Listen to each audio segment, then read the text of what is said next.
gente troque uma ideia sobre direitos da mulher, sobretudo no mercado de trabalho. Eu vou começar falando sobre a mulher que sempre esteve no trabalho, porque a gente tende a considerar o trabalho doméstico como um não trabalho. E aqui já começa toda a grande problemática. Se a gente tivesse mulheres sendo pagas pelo trabalho doméstico, nenhum homem na face dessa terra inteira seria bilionário. Porque o tempo todo que a mulher está dentro de casa, lavando, cozinhando, fazendo toda a organização, cuidando dos filhos, se esse trabalho fosse realmente dividido entre o homem e a mulher, o homem não teria tido o tempo disponível para se dedicar às atividades extra-casa. Então, primeiro ponto, homens, é meio como se vocês fossem Portugal e a gente o Brasil. Vocês vieram pegar a nossa riqueza, agora estão se achando melhores porque roubaram, né, o nosso dinheiro. Então, tudo que a gente precisa é reparação histórica, só para começar.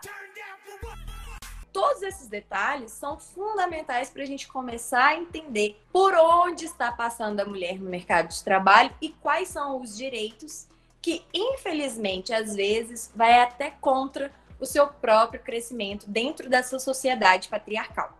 Então, passando por essa introdução, a gente já percebeu que essa mulher vai ter uma dificuldade muito maior de acesso ao mercado de trabalho, até porque todas nós somos projetadas para sentir grande culpa. Eu nunca vi um bicho para se culpar mais do que a mulher, sobretudo se essa mulher ainda for mãe. As mães que trabalham fora sempre carregam um peso do tipo: eu não estou dando atenção suficiente para o meu filho, eu não estou cuidando dele, a minha casa está uma bagunça, era minha responsabilidade, então não estou cumprindo. E mesmo as mulheres que já trabalharam o seu psicológico, já entendem dessa liberdade, vez ou outra vão cair nesses gatilhos porque foram criadas e condicionadas a esse pensamento. Então, essa pressão, ela acontece o tempo inteiro. Então, você teria que estar 100% do tempo atenta para não cair nessas pressões. E, às vezes, a gente não vai estar exatamente pelo próprio cansaço humano. E aí, sem pensar, de repente, você está lá naquele local da culpa, se perguntando: oh, meu Deus, não estou cumprindo com a minha função de mulher. Até porque, né, nós fomos ensinados que o nosso papel é de ser uma bela cuidadora, amorosa, atenciosa e que vai ser prendada, né? Tem que saber cozinhar e limpar. Então, a gente tem todo esse cenário que, quando você para pensar, a mulher já ocupou pelo menos umas 6 horas do dia dela para limpar a casa, fazer comida, dar atenção para o filho, ajudar ele na atividade da casa e tudo mais. Então, quando ela sai de casa para trabalhar, ela já sai com a carga mental. O que é a carga mental? Sabe quando você tá assim em casa? Aí, vamos supor, quem aqui é casado talvez vai reconhecer isso. Aí a mulher vai lá e fala assim: ô fulano, meu amorzinho, será que você pode, né, arrumar aí a sala, tirar essas coisas de cima da mesinha de centro, colocar no lugar? Aí o sujeito fala: claro, meu amor, com certeza. Aí ele vai lá e ele só tira as coisas mesmo de cima daquela mesinha. O restante, se tiver alguma coisa no sofá, em cima do rack, que precisa também ser reordenado, ele vai deixar. Ele passa. E aí quando você pergunta assim: ué, mas eu pedi pra você organizar, por que você deixou ali? Aí ele fala assim: não, mas você me pediu pra organizar o que estava em cima da mesinha, não a sala inteira. Então eu fiz o que foi me pedido, né? E ele está convicto da certeza de que ele está certo. Ele ainda vai falar: mas uai, o que você me pediu eu fiz. Então, o que é isso? É a carga mental da mulher. A mulher o tempo todo tá aqui, ó, trabalhando mentalmente, de pensar: deixa eu ver, tá faltando alguma coisa em casa? Eu preciso fazer compra? Pagou as contas? O que tá fora? Eu tenho que colocar roupa para lavar? Então, o tempo todo a mulher tem que estar pensando em tudo que tem que ser feito, porque o homem se abstém normalmente dessa carga mental. Então, a mulher, além desse cansaço físico e o cansaço mental do próprio trabalho externo à casa, ela ainda fica sobrecarregada pensando em tudo que tem que ser feito. Então, ela tem que gerenciar absolutamente tudo. E isso é muito cansativo, né? Vai esgotar muito nós mulheres. E aí a gente começa a pensar nessa mulher chegando no mercado de trabalho. E aí a coisa tende a piorar ainda mais. Por quê? Porque essa mulher para e fala assim: olha, ok, eu vou dar conta sim de manter minha casa, vou tentar administrar aqui a minha psique com essa carga mental, mas eu vou para fora Por quê? Ou eu quero ou eu necessito. E aí, quando a gente vai para o mercado de trabalho, aí começa uma coisa ainda mais complicada, que é a seguinte: dependendo da área que você for atuar, tende a ser uma área mais masculinizada, apesar de, hoje em dia, muitas áreas terem a maioria mulheres, ainda são áreas que são muito machistas. Então, quando a gente entra, tem toda uma questão de que roupa eu vou utilizar? Eu posso usar uma blusa de alcinha no meio desse calor? Ou eu vou ter que tampar mais o meu corpo? Porque os homens ainda não aprenderam a ser educados, né? A entender que eu sou um ser humano e não um objeto. Então, aí já começa a dificuldade, porque a mulher ela não tem que se preocupar só com a questão profissional dentro do mercado de trabalho.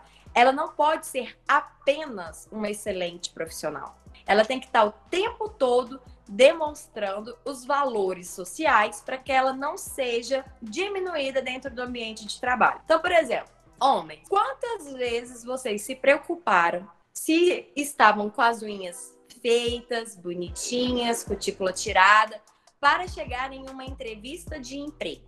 Quantas vezes vocês se preocuparam se estavam com olheira, né? De passar um corretivozinho aqui, ó, para tampar, quando vocês tinham uma reunião importante com o chefe?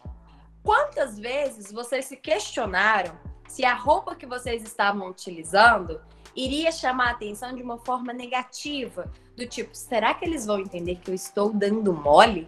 Que eu estou me oferecendo aqui nesse ambiente se eu utilizar essa saia? Então aqui a gente já começa a perceber o quanto que é muito mais complicado para a mulher essa inserção no mercado de trabalho.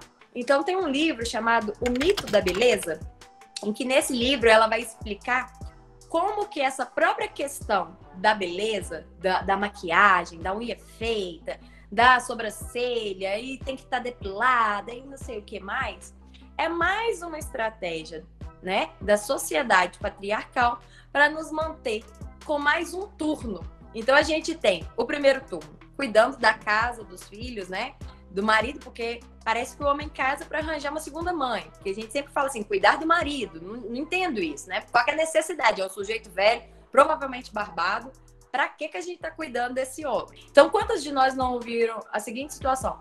Olha, senta de perna fechada, porque menina não pode fazer isso. Senão você vai chamar atenção, alguma coisa vai acontecer.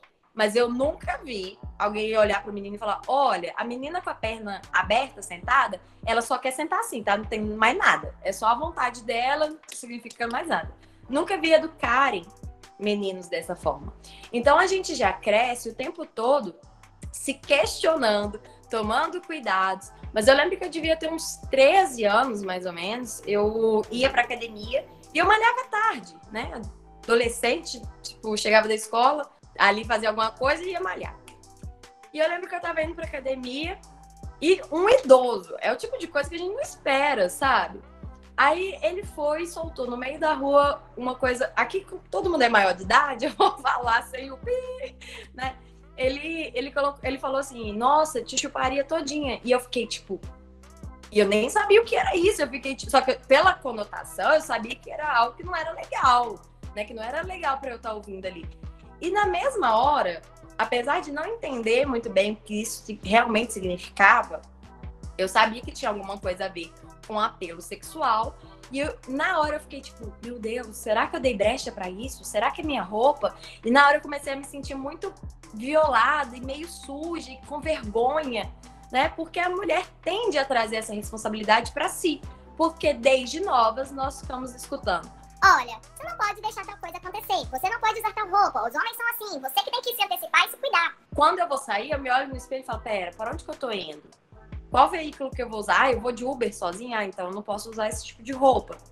É o tipo de atenção e cuidado que é imposto a nós e que homem nenhum teve que repensar qual roupa ia usar dentro de um Uber. É muito sério isso. Isso precisa ser verbalizado e discutido dentro dessa sociedade, porque o tempo todo nós temos que tomar cuidados para não sermos violadas. E isso vai acontecer dentro também do mercado de trabalho. Quando eu trabalhei, e olha que eu trabalhei em um fórum, um dos meus chefes, que era o escrivão, gente, era o escrivão, ele sempre era abusivo comigo. Não no sentido do assédio sexual, mas todo dia ele olhava pra mim e falava assim: nossa, Bárbara, você é muito feia.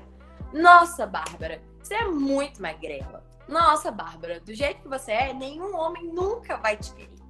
Ai, Bárbara, você é muito burra. Que não sei o quê. E aí, tipo, no início eu ficava tipo, ok, né?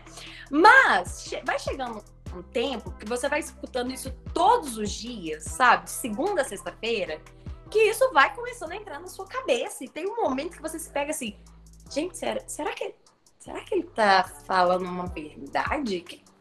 E aí, de repente, eu falo, não, pera, opa, Bárbara, isso é só um abuso. Esquece ele, não tem nada a ver. Mas aí, de repente, de novo, tava eu. E aí eu ficava triste. E eu ficava, cara, velho, Bárbara, não, você sabe, você estuda isso. Não entra nessa noia. Mas é muito complicado. Então, a gente o tempo todo naturaliza e normaliza esses tipos de assédio. Porque quando a gente vai falar que uma mulher sofreu uma violência física, aí a gente fica tipo, oh, não pode, é errado. Mas quando a gente vai vendo isso que é dito como uma brincadeirinha, né? De, ai, você é feia, ai, que você é burra, ai, não, é o jeito dele, ele é bobo, assim. Então a gente vai naturalizando esse tipo de violências contra mulheres, que é muito sério. Não é à toa que a maioria de nós sofre da síndrome da impostora. Quantas mulheres não foram elogiadas e responderam, não, é mentira, eu sou doida, não, né? Ou quando tá ali conhecendo alguém, vira e fala assim, ah, não, eu não sou assim não, o cara tá elogiando, fala, não, isso é exagero, quando você me conhecer melhor, você vai ver que não é assim. Quantas mulheres não ficam se diminuindo? É porque a gente sofreu tanta violência, fomos tão diminuídas, que às vezes é muito difícil compreender, aceitar e legitimar a nossa potência. E tudo isso vai impactar na vida e no trabalho. Porque se você chega no seu trabalho e você não tem confiança, você não tem autoestima, e autoestima é muito maior do que pensar na questão estética.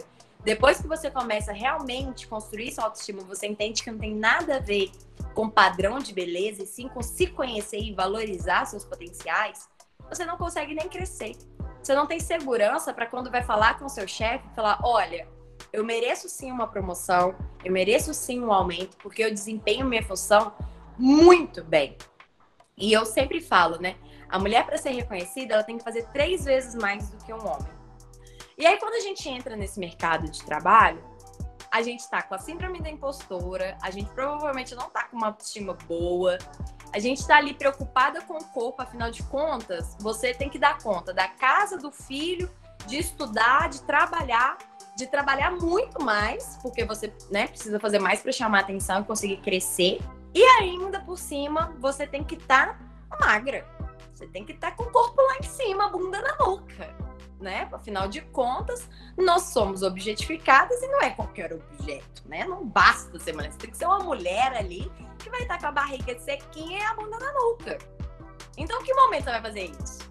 Ah, quando eu sair do trabalho, eu vou na academia, da academia eu vou em casa, aí eu limpo casa, aí eu faço janta, aí a janta eu já guardo a marmita pro dia seguinte, dou ali uma atenção, né, pro homem, porque afinal de contas eu tenho que cuidar daquele homem que tá dentro da minha casa, né, a mãe dele entregou ele em confiança a mim. Eu sempre fico pensando que, na verdade, tinha que ser a mulher aguardando no altar e o marido entrando com a mãe e a mãe entregando ele pra mulher, porque faz muito mais sentido.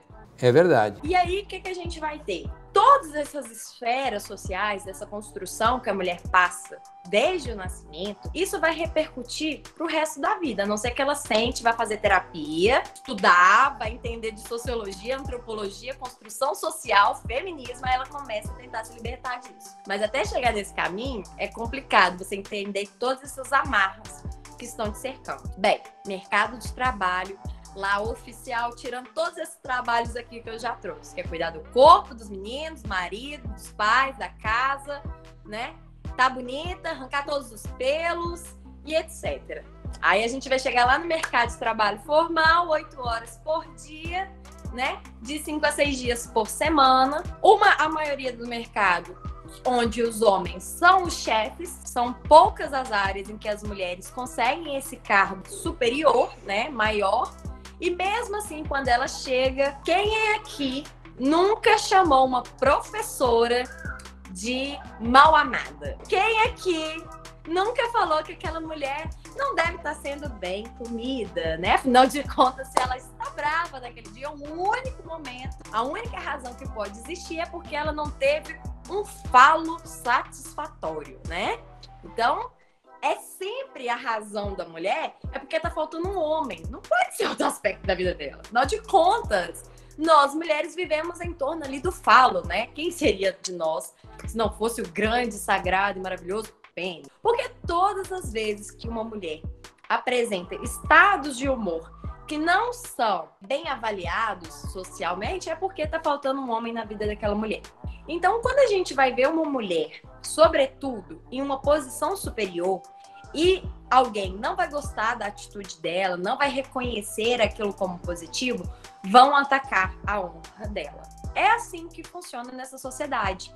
Então, vou dar um exemplo. A Dilma. Independente se você gosta dela, não, do partido, não é o caso aqui nessa análise. Quando teve a questão do aumento da gasolina na gestão dela, nós tivemos asquerosos adesivos na boca do tambor lá de abastecer o carro, sei lá como é que eu chamo. Eles colocaram um adesivo da Dilma com as pernas abertas, dando a entender que quando você coloca lá aquele negócio, aquela bomba de gasolina lá, ela estaria sendo violentada sexualmente. Ou seja, estamos achando muito legal fazer piada com uma mulher sendo estuprada.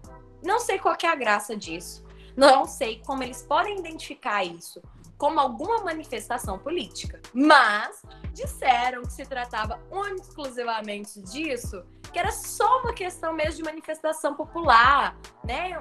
Uma forma de mostrar que não estavam satisfeitos com o preço da gasolina.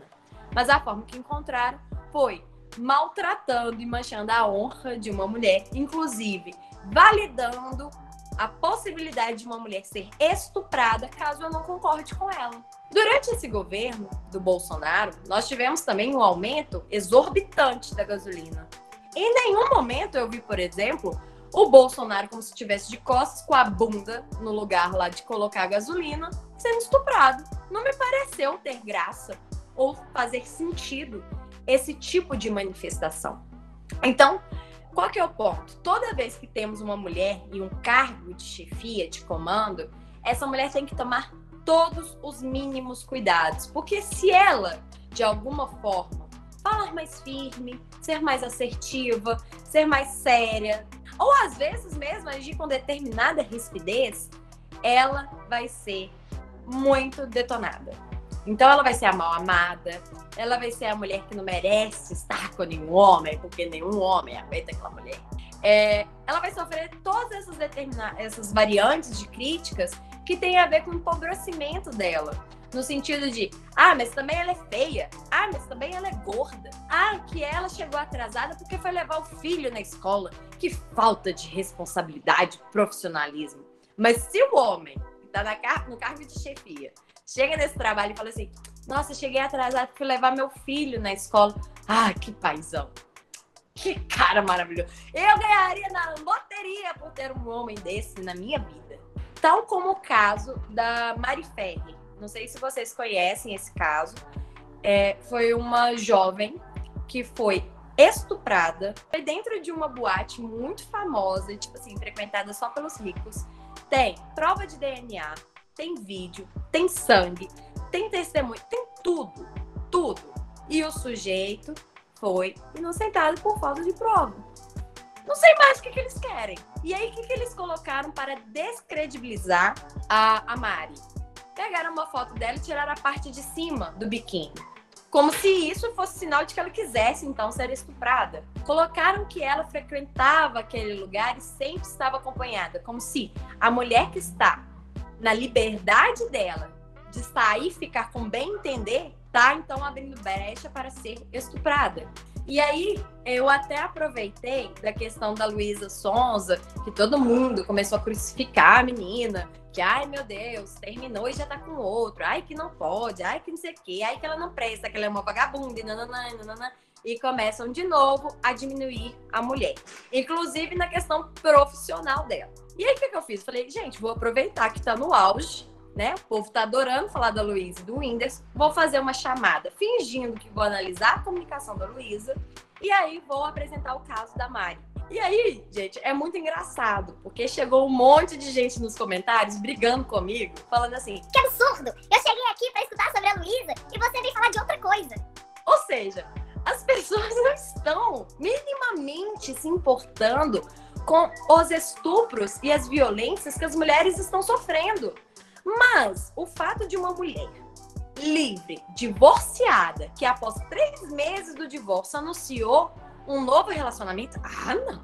Isso aqui a gente vai ter que parar a internet e se manifestar, porque afinal de contas, o que é isso? Uma mulher livre? Uma mulher livre, rica, empoderada? Que tá nem aí e ela vai usar a roupa que ela quer? Tá me incomodando. Agora, uma mulher estuprada? Não vamos falar. E é nesse tipo de situação, gente, que nós mulheres vamos sendo assediadas, violentadas emocionalmente, psicologicamente, patrimonialmente, fisicamente, e a gente vai ficando calada, porque a gente tem um medo absurdo de ninguém acreditar. Então, naquele vídeo que o professor Rafael passou para vocês, eu relato isso, né? Que quando chegou nessa situação que eu reparei o que estava acontecendo, eu queria gritar, eu queria me manifestar, eu queria acusar, mas ao mesmo tempo eu comecei a processar. É um homem velho que saiu do lugar, eu sentei. Se eu começo a falar disso, quantas pessoas dentro desse ônibus vão acreditar em mim? Quantas pessoas vão julgar que eu dei alguma brecha para que isso acontecesse? Eu não sei se vocês conhecem a história do gaslight. Vou contar aqui para vocês porque eu acho ela muito interessante. Tinha um sujeito, né? Um homem hétero, cisnormativo. Ele era casado e ele queria pegar a herança da esposa. Só que ele teria que comprovar que a esposa dele não estava em plena faculdade mental. Então o que ele falou? Vou armar um planinho para fazer com que essa mulher pareça louca. Porque afinal de contas, meninas, mais uma vez, quantas vezes um homem usou a palavra você é louca ou você é maluca para invalidar algum argumento seu? Né? Quando você estava numa DR, você falou, olha, percebi que você agiu assim, assim, assim. Ou você tem até provas disso. Ele fala, você tá louca, você está surtada. Você não sabe o que você está vendo, né? Porque nesse momento a gente não consegue ter nem visão. A gente não sabe nem o que a gente vê mais. Esse homem fala assim, ok, vou fazer com que essa mulher fique louca, maluca. Para eu, então, conseguir ter posse sobre os bens dela. O que esse sujeito faz? Ele vai lá, eu não sei, era uma coisa de gás, assim, que é antigo. Aí ele fica interferindo na saída lá do gás e isso interfere nas luzes. Eu não sei explicar essa parte direito, porque sou de humanas, né? Mas é alguma coisa lá nesse sentido que ele desregulou e aí tinha hora que a luz começava a piscar. Aí ela ia e falava com ele assim, nossa, você tá vendo? A luz tá piscando. Ele, não, tá normal. Ela, não, mas eu tô vendo que tá piscando. Ele, normal. Eu acho que você tá doida. Tipo, tá maluca, porque tá normal, não tá piscando. E aí, o primeiro momento, gente, obviamente que isso não vai enlouquecer ninguém. Mas pensa isso de forma contínua. Você tá assim na sua casa, na paz do Senhor Jesus, do nada, uma luz piscando. Eu já começo a rezar na hora, porque eu falo, misericórdia. E ainda mais se eu olho pra alguém, a pessoa fala que não tá acontecendo nada, eu falo, gente, o que é isso? Eu tô ficando doida. Só que ele foi aumentando toda essa intensidade, todos os santos dias, ia piorando, e às vezes deixava no escuro e falava, não, tá com luz, tá doida? Ó, tô enxergando tudo. E a mulher falando, não é possível. Tô ficando muito doida, não tô enxergando mais. Até que chegou um ponto que essa mulher não acreditava mais nela. Ela não tinha mais confiança nela. E é esse tipo de violência que as mulheres sofrem muito, né? Então ela já não tinha segurança no que ela via, no que ela percebia, porque o tempo todo que ela via as coisas, falavam que não estava acontecendo, ela começou a falar, realmente, a louca que deve ser eu. E aí esse homem conseguiu pegar o dinheiro dela através dessa artimanha. E daí vem o gaslight. O gaslight, então, é essa estratégia em que os homens vão ficar falando que sabem mais do que a gente, né? Quando a gente começa a falar sobre determinado assunto, esse homem interfere e vem falar, não, não é assim, é assim. E às vezes ele repete o que você falou, mas ele acha que ele tá mais certo do que você. Eu já vi homens discutindo com mulheres onde que fica a uretra? E falando assim que, na verdade, o xixi sai no mesmo lugar que sai a menstruação. Aí você olha e fala assim, meu sujeito, eu menstruo todo mês e eu também faço xixi. Meu órgão genital eu conheço. E ele, não, o xixi sai no lugar que sai a menstruação. Ok. Todo esse tipo de situação, gente, do gaslight, desses abusos, a gente vai encontrar no mercado de trabalho. Fora isso, nós ainda temos a questão de que nós temos um belo útero e quando queremos, ou às vezes nem queremos, mas acontece, né? Ele pode ser ali o óvulo cair, ser fecundado por um espermatozoide e você começa a gerar uma vida dentro de você. E não deve ser algo muito fácil. Eu nunca tive filho, mas imagino que ter um indivíduo, né, que ao final pode estar pesando até 3 quilos dentro de você, que às vezes coloca o pé na sua costela e empurra os seus órgãos, não seja algo assim de tão agradável e belo como é pintada essa maternidade, né, com toda essa romantização.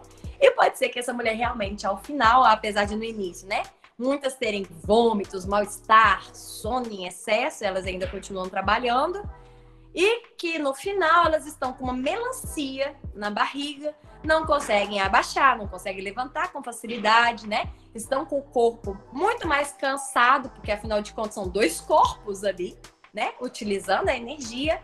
E ela dentro do ambiente de trabalho vai ser reconhecida como aquela que não está rendendo e que está fazendo a empresa lucrar menos. Afinal de contas, ela vai ter um negocinho chamado direito à licença maternidade. Parece que é um trem à toa, não tinha necessidade. Era só colocar ali o menino pra fora, porque que é uma coisa fácil. Afinal de contas, você tem um buraquinho que era desse tamanho, ele vai alargar, vai sair uma coisa assim, ele vai aumentar 10 centímetros e dali vai sair um corpo que pode ter mais de 3 quilos. Parece que é algo assim, bem tranquilo, bem fácil, parece que não dói, né? E que você já sai desse processo assim, podendo escalar o Everest. Parece que é uma coisa realmente que muda ali a existência dessa mulher. Então, essa mulher, depois que passou por este processo, ela ainda tem uma queda absurda de hormônio. Tipo assim, caiu o hormônio. Uma coisa que você ficou 9 meses, o hormônio subindo, você pariu do nada, aquilo ali cai drasticamente. E além disso, os peitos dela vão encher de leite, que me disseram que é uma coisa profundamente dolorida e que o bico do peito dela vai ser sugado até rachar e sangrar. É uma coisa assim muito leve, é uma coisa assim, pra que a gente vai preocupar com uma mulher que tá passando por essas coisas, né? E aí ainda vai ter o homem que vai trabalhar e vai chegar em casa, enquanto essa mulher tá nessa licença maternidade, vai falar, eu estou muito cansada, eu preciso dormir porque eu trabalhei 8 horas no dia, né? E ele vai achar que ele não precisa acordar de madrugada para ir pegar a criança para ajudar essa mulher a amamentar, porque afinal de contas ele já fez muita coisa, ele trabalhou fora de casa. E por que eu falo isso, gente? Porque mais uma vez voltamos para a mulher trabalhando dentro de casa e o homem não compreendendo, na maior parte das vezes, o seu papel dentro desta construção e da necessidade dele trabalhar em conjunto. Quando essa mulher, então, passou pelo processo da gestação, ficou ali com o filho de 4 a 6 meses, né, dependendo do regime dela, ela vai ter que ser separada dessa criança. Uma criança que ainda precisa do acompanhamento da mãe, precisa ainda amamentar, né, ali direto da fonte. Ela precisa do cuidado do corpo mesmo, sabe? Por quê? Tem uma ideia... Gente, eu sou muito assim, tá? Eu não sei analisar as coisas só no viés. Se vocês estão preparados, assim... Porque eu não ia falar só... Eu falei até com o professor Rafael hoje. Falei, não consigo falar só de uma coisa, assim, fechadinha. Eu tenho que mostrar a conjuntura. Vocês têm que entender quais são as bases que estão nisso tudo, para entender que não tem uma solução. A solução é a gente realmente acabar com esse patriarcado e repensar essa forma de socialização. Então, quando a gente vai pensar na questão da mãe, inclusive, não tendo contato de uma forma mais intensa com essa criança, a gente tem que pensar na forma como estamos cuidando dessa criança. Porque a gente tem aí uma ideia, não sei de onde surgiu essa ideia, que não tem sentido nenhum, que é a criança é um ser manipulador. Não sei quem inventou essa bobajada. E ainda piora. Você tem que deixar essa criança chorando, sozinha, abandonada, para que ela aprenda a se acalmar sozinha. Eu não sei de onde saiu essa ideia, que não faz sentido nenhum, gente. É uma criança que tem 6 meses. Para pra pensar. Essa criança estava dentro da barriga, apertada, quentinha, nada. Do nada, começa uma força, uma contração, apertando ela, empurrando ela para fora. Quando essa criança sai num lugar apertado, que ela também... A mãe tá sentindo dor, mas essa criança também, ela não tá ali, no spa. Ela tá sendo empurrada no canal que tá apertado. E aí essa criança sai e ela bota a mão de um lado, bota a mão do outro, pé para um lado, pé para o outro. Antes, ela cutucava uma costela. Agora, ela tateia e não encontra nada. Ela vai falar, o que está acontecendo? Eu estava num ambiente que tinha uma temperatura, que tinha um barulho diferente, que eu tinha onde encostar e não sabia onde que eu estava. E agora, não tem absolutamente nada. Eu estou solto no vazio. Essa criança, quando vai lá e coloca ela dentro de um berço e deixa essa criança chorando, sozinha, é a mesma sensação de te jogar no alto mar ou te lançar no foguete lá pro universo lá e te deixar flutuando, né? Então, assim, a gente tem que entender que a nossa formação, ela começa, inclusive, desde esse cuidado que a gente vai ter. Se essa criança tá chorando, gente, ela tá demonstrando a necessidade de algo. Então, essa criança, ela tá nesse estágio que não sabe absolutamente nada. Pensa você sendo jogado num mundo diferente, que você não sabe a língua, você não sabe, tipo, a cultura, você não sabe como reagir, você tá com medo danado, porque você não tá entendendo nada, e aí você ainda é abandonado. Então, quando você deixa uma criança no quarto sozinha, e ela começa a sentir medo, e ela chora, ela começa a ficar ansiosa e ela chora, ela não tem ideia que você tá no cômodo ao lado. Ela não tem como saber disso. Ela acabou de chegar no mundo. Então ela sente que ela realmente está sozinha, abandonada e que ela vai morrer. É basicamente isso mesmo que ela pensa.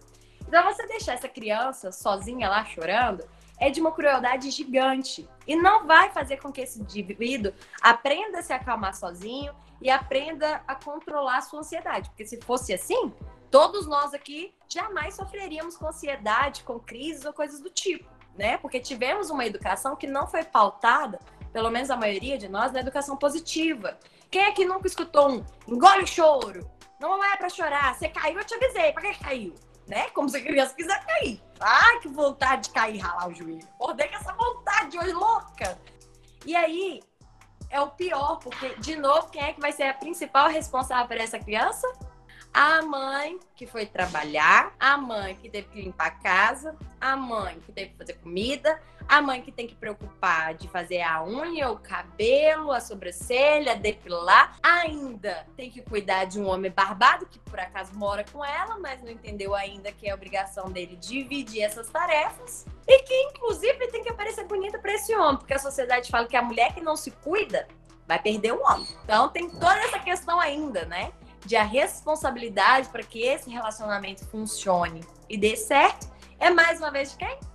Da gente. Isso mesmo. Pensa a estafa dessa mulher. O cansaço que vai adentrar a mente e o corpo dela. A dificuldade que ela vai ter de ter paciência com o próprio filho, né? E o educar de uma forma positiva.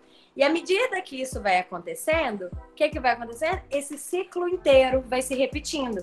Porque ao invés de sentar com a criança, a mulher, filha, menina, e falar, olha, você pode sim correr, brincar, se divertir. Não precisa amarrar o cabelo, não precisa colocar um lação, não precisa estar com o vestido da princesa. A gente não vai fazer isso, porque dá mais trabalho. Eu vou ter que lidar com mais críticas. Eu vou ter que estar preparado para a tia, para a avó, para a mãe, que vai olhar, não vai gostar, vai criticar. Eu não tô afim de me desgastar. É mais fácil eu permanecer no status quo, né? Então, quando eu vou ter o filho, ao invés de educar esse filho falando, olha, você vai respeitar todas as mulheres, eu vou estar mais preocupada em falar, olha, cuidado com a roupa com a qual você vai sair. Porque é mais fácil eu manter esse discurso. Eu não preciso pensar para ele. Eu já fui educada dentro dele. E aí que é o grande problema, né? Porque é o tipo de situação que às vezes fala assim, ah, mas se isso tudo incomoda tantas mulheres, por que elas não estão lutando mais? Por que elas não estão se posicionando mais? Por que elas não estão aqui realmente batalhando por isso? Porque tem tudo isso que eu tratei com vocês por trás, que tá pesado, tá difícil, tá machucando, tá acabando com o nosso emocional e, consequentemente, com o nosso físico. As mulheres estão aí em um processo de somatização gigante. Então, a gente precisa compreender as diversas facetas que estão assolando as mulheres e que vai muito além, e apesar de ser muito triste já, das dificuldades de acesso, da gente não ser valorizada, de quantas mulheres... Só para analisar o seguinte, quando vocês estavam no ensino fundamental e médio, a maioria das professoras eram mulheres. Ao chegar no ensino superior, a maioria é homem. Por quê? É porque nós somos menos, a gente é menos capaz, a gente tem menos inteligência. Então, apesar desse discurso, dessa ideia, né, mais ampla que a gente já aumentou para pensar sobre a colocação da mulher, a valorização do nosso trabalho, como que a gente recebe menos do que homens fazendo o mesmo trabalho. A gente vê aí um monte de atrizes de Hollywood fantásticas, mas que recebem menos do que os homens. Por quê? Porque eles têm um pênis, só isso. Parece que a gente está medindo em relação ao falo, né? Freud está aí, explica essa necessidade da humanidade com o falo. Não sei de onde vem, mas assim, gostam muito desse órgão externo que os homens têm. Então, assim, a gente precisa compreender que esse sistema, ele é extremamente perverso. E que ele está muito além do que essa fina camada do feminismo liberal, né, desse feminismo capitalista, tem começado a apresentar. Então, a gente vê mais uma movimentação, um discurso, debate sobre isso, mas ainda é nesse campo mais raso. Tem coisas muito pesadas aí por baixo, que a aula de hoje não permitiria entrar em tudo, porque afinal de contas a gente está sofrendo uma certa exploração há muito tempo. Inclusive nisso, gente, eu fiz um vídeo essa semana que eu estava mostrando a comunicação do Bolsonaro e mostrando as estratégias dele e tudo mais. E aí teve um sujeito que chegou e mandou assim pra mim, feminista do caralho, né, no comentário. Eu falei, gente, obrigada por esse elogio, porque eu não sei de onde que eles tiram que isso vai ser um xingamento. Eu falei, que bom que você notou, gostei muito. Evita que eu tenha que fazer uma tatuagem, né, pra mostrar que eu sou feminista. Que bom que a mensagem está chegando. Os homens não estão preparados para sofrer o que a gente sofre. Vocês não têm uma como é que chama, gente? Uma pele grossa, mas eu esqueci. É outra coisa. Um couro grosso, né? Para aguentar isso. Porque a gente, desde criança, vai tomando muita chibatada para endurecer. Ô, Bárbara, eu vou te falar que eu tô me divertindo bastante. Mas eu tô me divertindo mesmo, porque eu acho que a forma de aprendizagem que a gente tem, ela é muito equivocada. Então, uma maneira da gente demonstrar, da gente mostrar como é que as coisas são, como é que a nossa situação é atual, passa muito por essa questão que você fala de eu preciso ilustrar, eu preciso mostrar como é que é. Uhum. Que é uma coisa que nós, homens, a gente não tem nem ideia mesmo. Você foi falando as coisas, eu falei, pô, não passei por nada disso.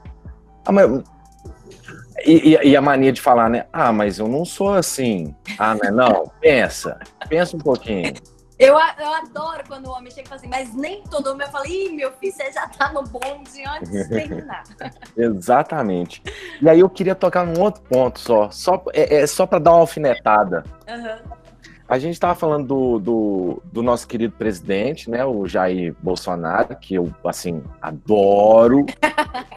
E nós temos uma ministra de Direitos Humanos, que é a nossa querida Damares, a mais feminista de das Américas.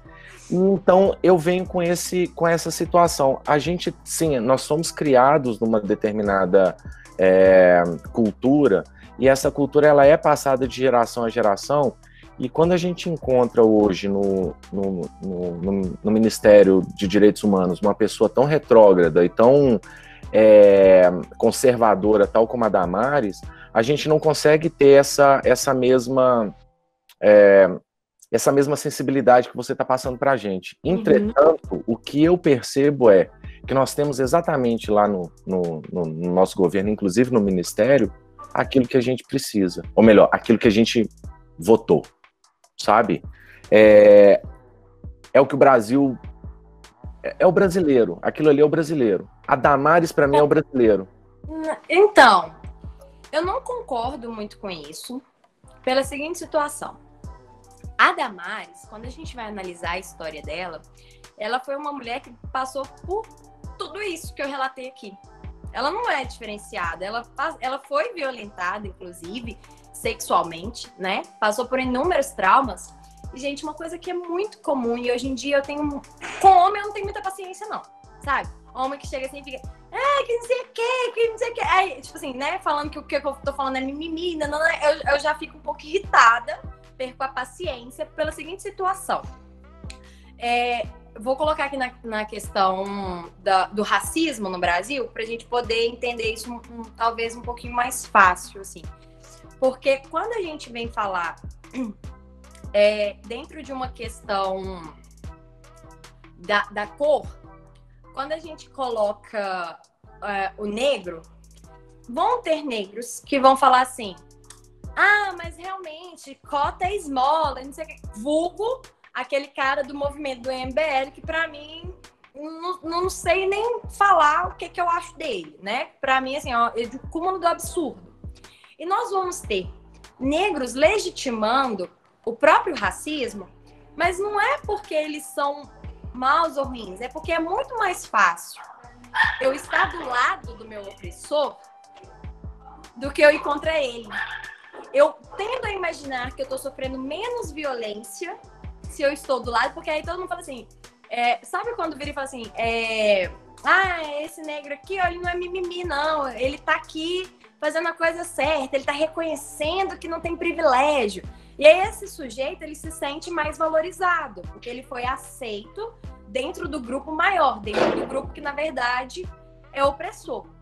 Quando a gente vai falar sobre mulheres, é na mesma perspectiva. Na verdade, meu primeiro contato mais intenso com o feminismo foi numa aula de constitucional, em que o meu professor estava explicando, olha pra você ver, tinha que explicar o absurdo que era publicar um vídeo de uma mulher, né, transando sem o consentimento dela. O cúmulo, tava explicando isso. E eu tive a cara de pau. Gente, eu falei em voz alta isso. Quando eu lembro disso, me dá uma vergonha. Eu falei, gente, não era eu não. Tinha raptado, colocaram outro indivíduo ali na minha vida que falou essa besteira, essa asneira. Mas eu cheguei, sala lotada, e eu tive a cara de pau, achando que eu tava arrasando, tá? Tinha certeza que eu tava, brilhando no meu comentário. E falei, mas por que essa mulher se deixou filmar? Ela tinha que cuidar disso. Então, se ela não queria ser exposta, ela que não se permitisse filmar. Hoje eu penso nessa minha fala, eu queria muito dar 3 tapas. Na minha própria face mesmo, porque não tem cúmulo isso ter saído da minha boca. Mas por que isso? Porque quando eu falava isso, eu tinha os homens me legitimando e me colocando como... Olha que mulher maravilhosa. Essa mulher é sensata. Essa mulher presta. Essa mulher é pra casar. Olha pra você ver. Essa mulher é pra casar. Porque ela se dá o respeito. Então tem toda uma pressão que nos condiciona. Porque a gente é mais valorizada, a gente é mais respeitada quando a gente vai lá e faz a bela recatada e do lar, né? Não é à toa que as primeiras damas normalmente mantêm esse padrão de bela recatada e do lar. Então é muito complicado a gente ir julgar um padrão de comportamento de uma mulher que está dentro de uma sociedade machista, que sofreu tudo isso que eu relatei para vocês, de violência, de opressão, de tudo isso, e assim, jogar em cima dela essa responsabilidade pela mudança comportamental.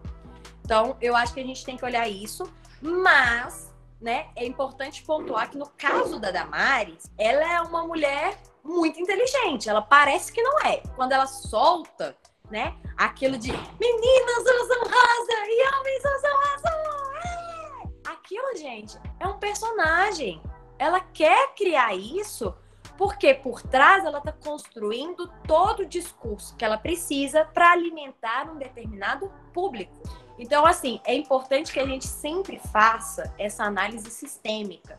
Vamos olhar de onde que essa pessoa veio, como que ela age, o que ela faz, qual é o público dela, pra gente ver se ela é boba ou se, na verdade, ela é muito esperta. Só queria fazer aqui um comentário, porque às vezes eu, assim, como uma mulher branca que, né, a vida toda foi privilegiada, contando, né, com a sociedade do Brasil, assim, vivi numa esfera machista enorme e só fui sair dela quando eu entrei na faculdade e saí da universidade.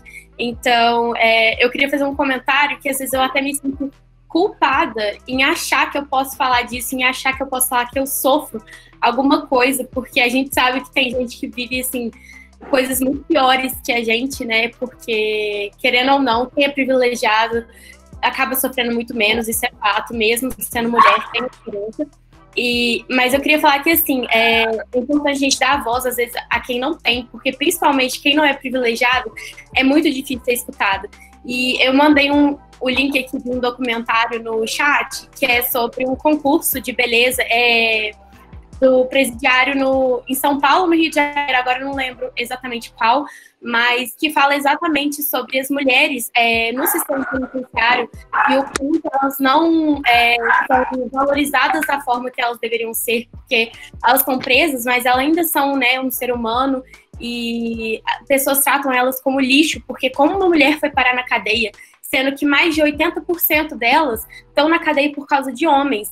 Elas foram induzidas ao tráfico. A maioria lá está lá por causa de tráfico. E elas não estão lá por opção. É homem que pegou e falou, olha só, eu vou matar toda a sua família se você não mandar essa mala para tal lugar. Então, tem gente da África, tem gente eu acho, da Eslováquia, de todo lugar do mundo que vai parar nisso. E não é só no Brasil, é em todo lugar do mundo, por causa de homem. E eu acho que isso tem que ser falado, porque a gente vive numa esfera, querendo ou não, que acha que o machismo é só nessa questão de abuso, tanto verbal quanto assédio, né, físico e etc, de homem passar a mão na bunda da mulher. Não é só isso, tem muita questão psicológica, mental, situações que as mulheres passam no dia a dia que a gente nem imagina, que a gente olha e já julga, pensando, nossa, essa mulher, né, é uma perdida na vida, não merece nada, por que vocês estão fazendo alguma coisa por essa mulher? E a maioria tá lá porque ela não teve opção por conta de homem. Então, é muito legal esse documentário, assistam. É sobre o concurso de beleza, que eles têm um Miss penitenciário, e é muito grande, inclusive tem, além dessa questão, né, da mulher ser mais valorizada e ter uma razão, assim, para continuar tentando se manter e sair da cadeia e voltar a ser uma pessoa melhor do que, né, ela era quando ela foi pega fazendo algo, né, errado, enfim. E tá falando sobre muitas coisas desse tipo, tem, inclusive, questão de sexualidade também, né, que tem muita mulher que vai, que é presa, mas não se enxerga como mulher, né, se enxerga como homem, mas a sociedade não aceita isso, e tem também várias questões que abordam, e é muito legal, só assistam um documentário, eu não sei se eu me perdi aqui um pouco, enfim, eu fico nervosa, é isso, gente, assistam, é muito bom, realmente, e eu acho que dá uma voz muito importante para quem realmente não tem. E aqui, gente, é importante até eu frisar com vocês. Homens, apesar das brincadeiras, que não são tão brincadeiras assim, tá bom? Tem muita verdade. Na verdade, é tudo verdade. Eu só usei de um perfil jocoso pra fazer uma graça, mas é verdade, por favor, entendam. E a luta de vocês com a gente é fundamental. Obviamente que não como protagonistas. Vocês não são feministas, vocês são pró-feminismo. Quem tem que estar no protagonismo dessa luta somos nós, mulheres. Mas nós precisamos que vocês exerçam o local de fala de vocês com os outros homens. Seu amigo fez uma piadinha que não tem nada de fala pra ele, cara, isso não tem graça, sabe? Se o cara tá tratando mal a namorada, tá tratando mal a esposa, chega e fala, velho, não é assim que se trata uma mulher. Não é assim que você pode falar com ela. Viu que alguém tá sofrendo algum assédio no serviço, uma mulher... Chega e fala, velho, não, você não pode tratar assim. Ou ajude ela a ter força, né? A reconhecer a situação de abuso ali sofrida e que ela tenha os mecanismos de fazer isso, tenha os mecanismos para fazer isso cessar. Então, a participação dos homens é fundamental para a gente poder romper com essa estrutura machista. Isso começa dentro de casa, quando você passa a entender que não é obrigação da sua mãe sempre deixar a pia limpa. Que não é obrigação da sua mãe colocar sua cueca limpinha dentro da gaveta sempre, né? Que se você mora naquela casa, é função sua contribuir para a manutenção do bem-estar dali. Não é porque você é homem que isso não te serve, né? Que não é sua função. Então, que vocês venham nessa luta, né? Que é a mesma coisa que eu falo, né? Nós, assim, tô falando nós aqui, porque quem tá aparecendo nas janelinhas aqui pra mim são todos brancos. Por exemplo, a branquitude tem que se repensar e usar o seu local de fala para conversar uns com os outros e falar, velho, isso aqui não é legal te falar. Assim você não pode se posicionar. Por que você tá agindo dessa forma? Uma coisa que eu uso muito. Um homem perto de mim soltou uma piadinha machista ou algum branco soltou uma piadinha racista, eu falo, não entendi. Você pode me explicar? E faço essa cara de sonsa. Assim. Porque a pessoa se vê no momento que na hora que ela tem que explicar, não é legal. Ela começa a se embananar e aí ela tenta sair, não dá, e eu já tô assim por dentro rindo, feliz. Eu fui abordando tudo isso dentro de uma perspectiva, de uma lógica de uma mulher branca. A mulher negra vai sofrer muito mais, mas muito mais. Enquanto nós estamos falando dos relacionamentos abusivos com as mulheres brancas, com as mulheres negras, elas estão lutando pelo direito de serem reconhecidas enquanto ser humano, e não como uma boneca inflável. Elas sequer, na maioria das vezes, têm acesso a um próprio relacionamento, porque os homens não estão querendo assumi-las. Então, assim, note como essas camadas vão ficando ainda piores. Eu tinha um professor de sociologia jurídica que ele colocava assim, homem e mulher. Homem branco, mulher negra. Aí colocava assim, homem branco, velho. Mulher negra, velha. Porque aí vai só diferenciando. Eu mesma aqui, ó, não sei se vai dar pra ver. Eu já tenho aqui meus fiozinhos brancos. E eu falei, por enquanto não vou pintar. Deixa aqui. E tem muita gente que me vem e fala, você já tem fio branco? Você não vai cobrir? Eu falo, por que você não acha charmoso? Grisalho, quando a gente fala pra homem, todo mundo fala que é charmoso, que é um negócio assim, por que em mim não tá? Sabe? Porque nos retira o próprio direito de envelhecer e de envelhecer bem. Porque a mulher, ela tem um prazo de validade, que é basicamente a validade da fertilidade dela. Afinal de contas, por muito tempo, fomos apenas considerados como uma máquina de reprodução. Fora disso, você não tem muito valor. Enquanto você falava, eu lembrei muito do Código Civil de 1916, que colocava a mulher sempre como posse, sabe? Como um objeto que pode ser devolvido, enfim, em determinadas condições. Gente, isso é o cúmulo, né? Exato. Tipo assim, você poderia devolver. Da onde que tira que devolve? Veio com defeito de fabricação, né? Não, gente, a gente tinha eu tenho, eu não sei se eu tenho ainda, mas eu tinha cópia de um contrato de trabalho de uma professora. Aí tinha na cláusula do contrato de trabalho que ela só poderia ser vista acompanhada de homem se fosse o pai ou o marido. Se ela fosse vista na presença de outra pessoa, ela poderia ser, então, demitida por justa causa. Caraca. Né? Nós temos a mulher tendo que pedir autorização do pai ou do marido para abrir uma empresa. Porque se não tiver, não pode. Como assim você vai ser dona do seu dinheiro e da sua propriedade? Tá louca? Doida. Não pode. O banheiro feminino construído no Senado, sabe quando, gente? 2016. Em 2016, nós tivemos a construção do primeiro banheiro feminino no Senado. Então, é importante que a gente se conscientize disso e a gente, então, haja no nosso entorno. Quando seu amigo for machista, escroto, sabe? Não fica calado, porque você está contribuindo para a manutenção desse sistema. A gente precisa da coragem de você. Meu amigo fica achando ruim. Não está servindo para ser amigo. Bárbara, muito obrigado pela sua disponibilidade. Eu tô em êxtase ainda. Tem muita coisa para a gente pensar. A nossa responsabilidade é muito grande, né? Então, a gente aqui, enquanto pessoas críticas, pessoas que estão à frente aí da educação, a gente tem um poder e esse poder tem que ser exercido de forma tal a que a gente possa trazer essa tão sonhada igualdade ou equidade. Bárbara, você pode repetir seu Insta pra gente, por favor? Todo mundo quer te seguir já. Posso sim, é BABREISS. Tá aqui no... mandaram aqui no chat. Perfeito. Ô, Bárbara, muito obrigado novamente pela sua atenção. Galera, valeu demais e acreditem, o pau vai quebrar pro lado de vocês, tá?